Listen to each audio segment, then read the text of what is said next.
Сәлеметсіздер ме, құрметті білім алушылар? Бүгін егіншілік пәні бойынша 14-ші дәрісті бастаймыз. Дәрістің тақырыбы топырақты өңдеудің ғылыми негіздері. Жоспар: қарастырылатын сұрақтар, топырақты өңдеудің міндеттері. Екінші сұрақ: топырақ өңдеуде атқарылатын технологиялық операциялар. Топырақ өңдеуде оған өсімдіктерге қолайлы жағдай туғызу үшін машиналар мен құралдардың жұмыс органдары арқылы әсер етуді айтады. Өңдегенде топырақтың табиғи құрылымы тиімді құнарлылыққа айналады. Сол арқылы өсімдіктер сумен және қоректік заттармен қамтамасыз етіледі. Егіншіліктің көпжылдық тарихында топырақты өңдеудің әдістері мен құралдары үлкен өзгеріске ұшырады. Ол ұшыраған таяқтан осы күнге машиналар мен құралдарға дейін өзгерді. Топырақты өңдеу бұрынғы және қазіргі егіншілік жүйелерінің негізгі буындарының бірі.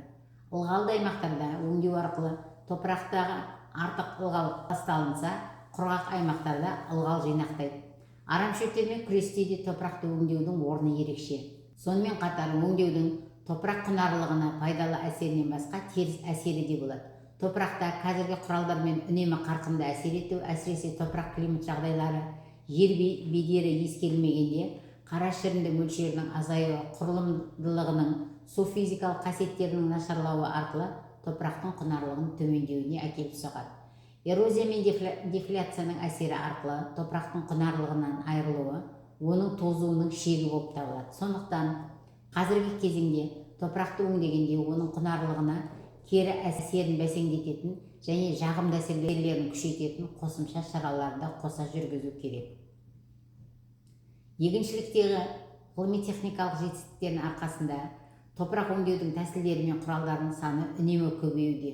Бұған бір жағынан топырақ құнарлылығының қарқынды әсер етуінің керектігі болса, екінші көбірек өңдеуді керек ететін табиғи құнарлылығы төмен жерлерді айналымға енгізуге байланысты. Топырақты өңдеудің көптеген тәсілдері мен құралдары бола тұрса да, оларды қолдану келесі міндеттерді шешуге бағытталған. Бірінші, топырақтың жыртылатын қабатында ұсақ түйіршікті оңтайлы құрылым беру. Бұл негізгі міндет және ол топырақтың терең өңдеу арқылы шешіледі. Арамшөптерді жою және басып тастау. Келесі, құрғақшылық аймақтарда ылғалды жинауға және сақтауға, ал ылғалы мол аймақтарда топырақты артық ылғалдан арылтуға жағдай жасау.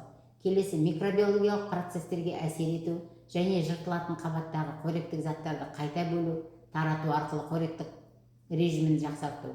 Келесі, топыраққа мәдени өсімдіктердің тұқымын сіңіруге, оларды қаулап өсуіне және әрі қарай өсіп дамуына жағдай жасау. Келесі, ауыл шаруашылық дақылдардың кейін зиянкестері мен ауруларын жою және басып тастау. Топыраққа органикалық және минералды тыңайтқыштарды, гербицидтер, тағы басқа химиялық заттарды сіңіру. Тың мен тыңайған жерлердің немесе көп жылдық шөптерден кейінгі жер қыртысындағы өсімдіктерден жою. Топырақтың беткі қабатының су және жел эрозиясынан төзімділігін сақтау үшін жағдай жасау. Негізінен өңдеу арқылы топырақтың су, ауа, микробиологиялық және қоректік режимдерін оңтайландыруға қол жеткізеді. Сонымен қатар, өсімдік тамырларының тіршілік әрекеті үшін ауаның маңызын жоққа шығаруға болмайды. Бірақ та көп жағдайда ауа режимін реттеу топырақ өңдеудің дербес міндеті бола алмайды. Топырақтың жыртылатын қабатына оңтайлы құрылым беріп, су режимін жақсартуға талпыныстың өзі оңтайлы ауа режимін қамтамасыз етеді. Топырақта агрономиялық құнды құрылым қалыптастыруда топырақ өңдеу міндеттеріне жатқызуға болмайды. Өңдеу нәтижесінде топырақта агрономиялық құнды құрылым қалыптастыруды топырақ өңдеу міндеттеріне жатқызуға болмайды. Өңдеу нәтижесінде топырақ құрылымдық агрегаттарға бөлінеді. Бірақ одан топырақ құрылымның суға төзімділігі оңтайлы ылғалдықта өңдегеннен басқа жағдайда жақсармайды. Сонымен қатар, топырақ өңдеудің міндеттеріне эрозиямен күресті де жатқызуға болмайды. Себебі мүлдем өңделмеген, өсімдік жамылғысы бұзылмаған топырақ эрозияға төзімдірек келеді. Екінші сұрақ: топырақ өңдеуде атқарылатын технологиялық операциялар. Топырақты өңдейтін машиналар мен құралдардың жұмыс органдары мен топырақтың өңделетін қабатына жасалатын механикалық әсерді топырақ өңдеу деп атайды. Мұндай әсерден топырақтың өңделетін қабаты түрлі өзгерістерге ұшырайды. Кесіледі, үгітіледі, аударылады. Бастапқыға қарағанда бұрпылдақ ұсақ түйіршікті жағдайға келеді. Кейбір жағдайларда топырақтың бетін тегістеу және артық бұрпылдақтықты жою қажеттілігі туындайды. Топырақ өңдеудің тәсілдері мен құралдарының көптігіне қарамай, олардың топырақ өңделетін қабатына әсерін мына төменгі технологиялық операцияларға біріктіруге болады. Олар ұсақтау немесе қопсыту, аудару, араластыру, кесу, тегістеу, тығыздау және пішіндеу. Топырақ өңдеудің тек өңделетін қабатын ғана емес, сонымен қатар мәдени өсімдіктерге және арамшөптерге ықпал етеді.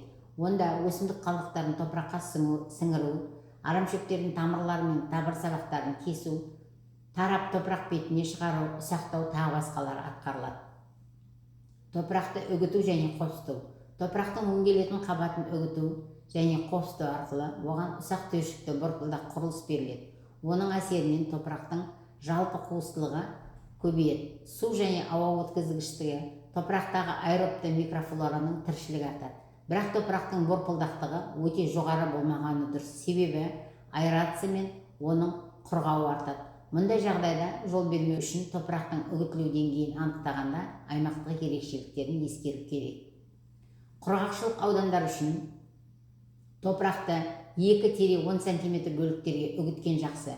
Үлкендігі 10 см-ден артық кесектердің үлесі 20%-дан аспауы керек. Жыртылатын жердің үгітілу сапасын ондағы 5 см кіші кесектердің үлесіне қарап анықтайды.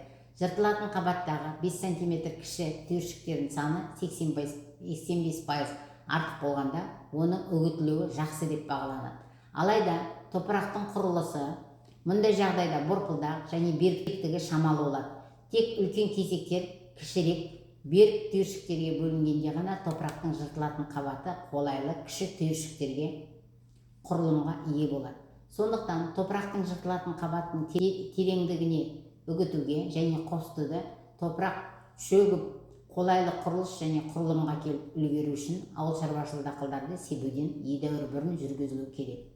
Топырақты терең өңдегенде ондағы 50 мм-ден кіші түйіршіктер 70%-дан артық болғанда, ал егін себер алдында өңдегенде 10 см қабаттағы 25 мм-ден кіші түйіршіктер 80%-дан артық болғанда, топырақтың жыртылатын қабаты оңтайлы қалыпта болатыны анықталды. Өңделетін қабатты үгіту және қопсыту топырақтың беткі қабатын саяз және терең өңдейтін құралдармен жүргізіледі. Келесі операция аудару.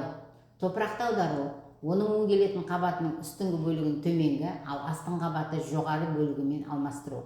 Аударумен жарықтан айыру арқылы өсіп тұрған өсімдіктерді жоюға, топырақтың беті шаңдалған қабатын арамшөптердің тұқым жыртылатын қабатының төменгі бөлігін түсіруге, арамшөптердің тамырлары мен тамыр сабақтарын беткі қабатқа көтеруге, топырақтың құрылымдығы жақсы төменгі қабатын бетіне шығаруға, топыраққа тыңайтқыштарды өсімдік қалдықтарын сіңіруге болады. Аударудың тиімділігіне қарамай, оны әрқашан және барлық жерлерде қолдана беруге болмайды. Құрғақ аймақтарда топырақты аудару құрғауын күшейтеді. Сонымен қатар, аңыз және өсімдік қалдықтарын топыраққа сіңіргенде жел эрозиясы мен дефляцияға қауіп артады. Қыста қардың жиналуы нашарлайды. Аудару соқамен, табақты және түренді сыдыра жыртқыштармен жүзеге асырылады. Келесі операция араластыру. Топырақты араластырғанда, оның агрегаттары мен түйіршіктері орындарын алмастырады. Өңделетін қабат біркелкі күйге ие болады. Араластыру өңделетін қабаттың оң бойына тыңайтқыштарды, химиялық мелиоранттарды, улы химикаттарды біркелкі тарату үшін қолданылады. Жыртылатын қабатқа біркелкілік беру, әсіресе оның тереңдігін арттыру үшін төменгі, құнарлығы нашар қабаттың бір бөлігі қоса жыртылғанда керек болады. Араластыру топырақ өңдеуге фрезерлар, шолақ түренді соқалар, сыдыра жыртқыштар, табанды тырмалар пайдаланылған жағдайда қарқынды жүзеге асырады. Келесі операция кесу. Өңделетін қабатты кесу көбінесе топырақты аударып, араластырып, қосыту сияқты операциялармен бірге атқарылады. Сонымен қатар, өсіп тұрған арамшөптерді, олардың тамырларын кесу сияқты маңызды міндет үшін жүргізіледі. Арамшөптермен күресуде ол бірінші кезекте пайдаланылады. Кеспей көпжылдық арамшөптерді әлсірету мүмкін емес. Кесетін жұмыс органдары бар соқалар, культиваторлар, табақты және түренді сыдыра жыртқыштар арқылы жүргізіледі. Құрғақ аймақтарда кесу топырақты кесіп қопсытатын, бірақ аудармайтын жазық тілгішті культиватор деп аталатын құралдармен жүргізіледі. Келесі операция тегістеу. Тегістеу топырақ бетінің ойлы қырлылығын, атшалдарын жою үшін керек. Топырақтың бетін тегістеудің әсіресе тұқым себер алдында маңызы өте зор. Өйткені тұқымдардың керекті тереңдікке біркелкі орналасуына жағдай жасайды. Кесектерді жою, аңыздардың бетін тегістеу, ылғалдың булануын азайтып, топырақтағы ылғалды сақтауға мүмкіндік береді. Тегістеу топырақтың беткі қабатының өңдейтін тырмалармен және шаңтастармен жүргізіледі. Топырақтың беті тырмалауды нығыздаумен тұтастыра жүргізгенде өте тиімді тегістеледі. Келесі, нығыздау. Топырақты нығыздау, оның борпылдақтығы мен кесектігін жою үшін жүргізіледі. Нығыздалғанда топырақтың жалпы және күлтіксіз қуыстылығы өзгереді. Өңделетін қабаттың су буының диффузиясы азаяды. Нығыздау себілген тұқымның топырақпен байланысын жақсартады және егін көгін қаулап шығуына әсерін тигізеді. Нығыздау қопсыту сияқты топырақтың жыртылатын қабатында оңтайлы қалыпқа келтіруге бағытталған. Келесі операция пішендеу.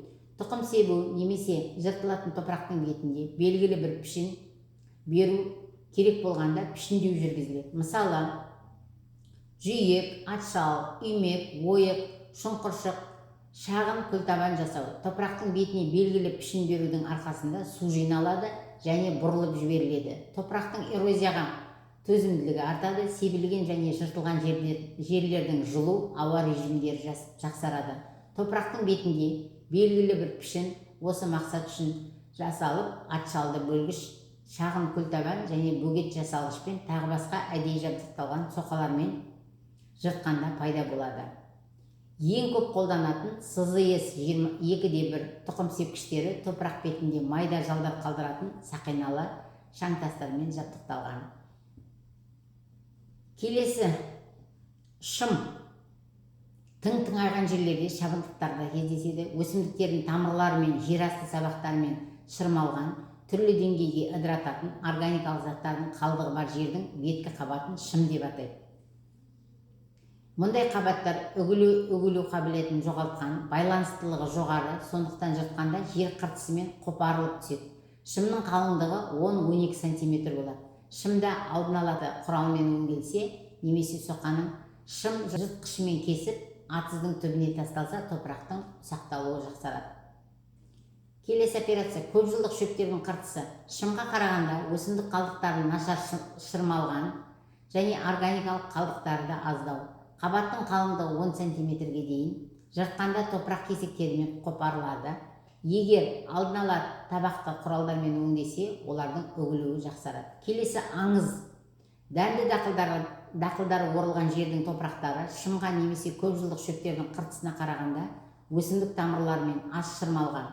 Топырақ құрғап кетпесе, өңделгенде жақсы үгітіледі. Келесі, отамалы дақылдармен босаған жер технологиялық қасиеттері жағынан аңызға жақын болады. Едәуір шыңдалған, әсіресе беткі қабаты бұрпаң, жақсы үгітіледі және өңдеуге көп күш жұмсауды қажет етпейді. Қорытындылай келе, топырақты өңдеу ауыл шаруашылығында маңызды процесс. Ол өсімдіктердің өсуіне қолайлы жағдай жасап, топырақтың құнарлығын арттыруға бағытталған. Бұл өңдеу арам шөптермен күресуге, ылғалдың сақталуын қамтамасыз етуге, қоректік заттардың біркелкі таралуына және ауыл шаруашылық зиянкестермен ауруларымен күресуге көмектеседі. Топырақты өңдеудің негізгі әдістеріне үгіту, қопсыту, аудару, араластыру, тегістеу, нығыздау және пішендеу жатады. Әрбір әдіс белгілі бір мақсатты көздеп, топырақтың физикалық, химиялық және биологиялық қасиеттеріне әсер етеді.